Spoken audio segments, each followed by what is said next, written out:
Welcome to MathsEntry. If you find this helpful, please hit the like button and subscribe to join our learning community. Let's start exploring circle properties. The center is the fixed point right in the middle of the circle. Every point on the circle is exactly the same distance from this point. And this distance is what we call the radius. When we have more than one radius, we call them radii. So the plural term of the radius is radii.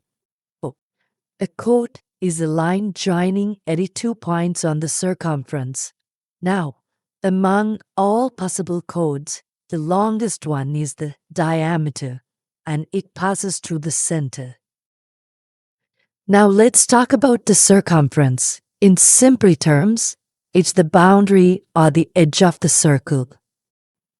Now, instead of taking the whole circumference, if we just take a part of it, that part is called an arc.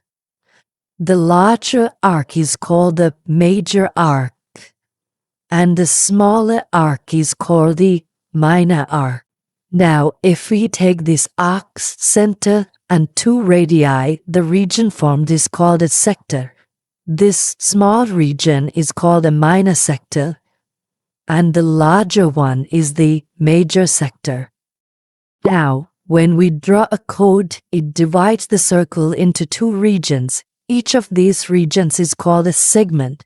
The smaller one is the minor segment, and the larger one is the major segment. A tangent touches the circle at exactly one point, called the point of contact. A secant is a line that cuts the circle at 2 points. Unlike a chord, it extends beyond the circle. Let's quickly recap the key circle property.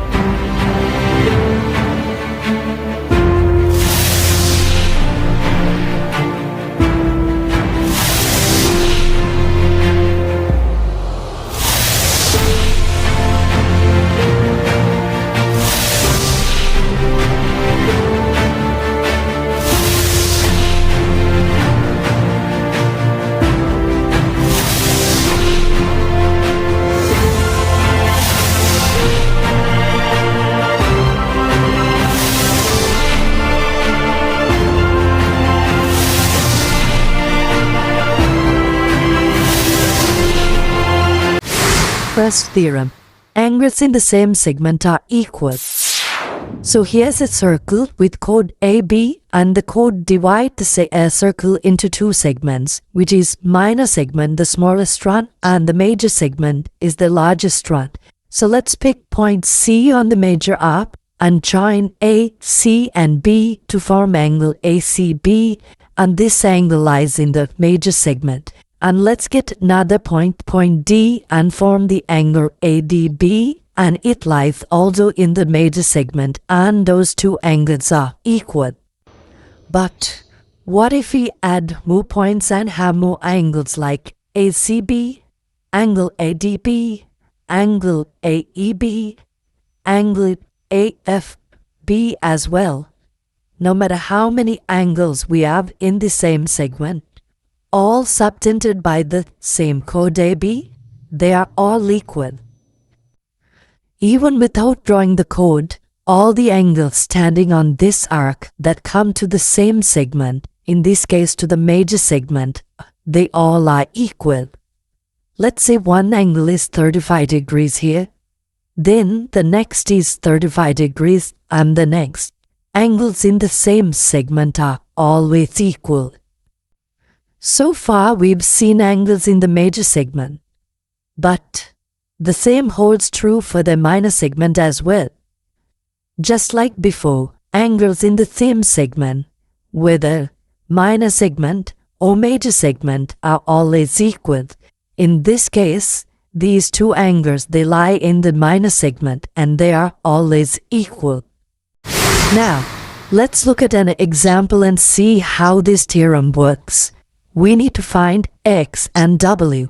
In this case, you can see that angle W and 57, they both lie in the same major segment, and they both are standing on the same minor arc.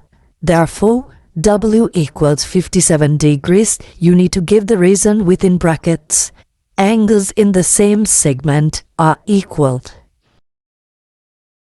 Now look at these two angles. One is 123 degrees and the other is X. They both lie in the same segment, right? And they are both subtended by the same arc as well. Which arc? The major arc. By the theorem, angles in the same segment are equal. Therefore, what about X? X has to be 123 degrees, and remember to give out the reason as angle in the same segment.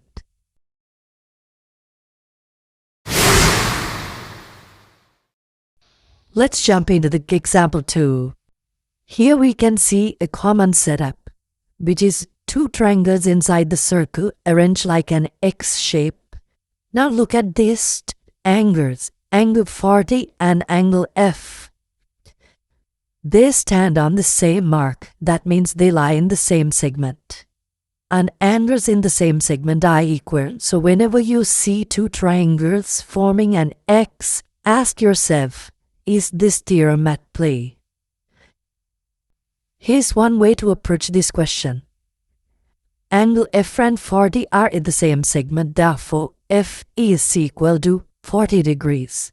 Within brackets you should give the reason, angles in the same segment. Next, can you see, angle in triangle, they add up to 180, therefore F plus 85 degrees plus G add up to 180 degrees, angle on a triangle add up to 180. 40 plus, because F is 40, 40 plus 85 plus G equals 180 degrees, and 40 plus 85 becomes 125, therefore 125 plus G equals 180 degrees.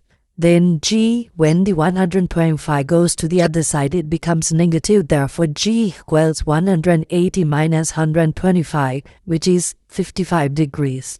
So H equals G, angles in the same segment, therefore H becomes 55 degrees. Here's a third example to try. Equals 30 degrees.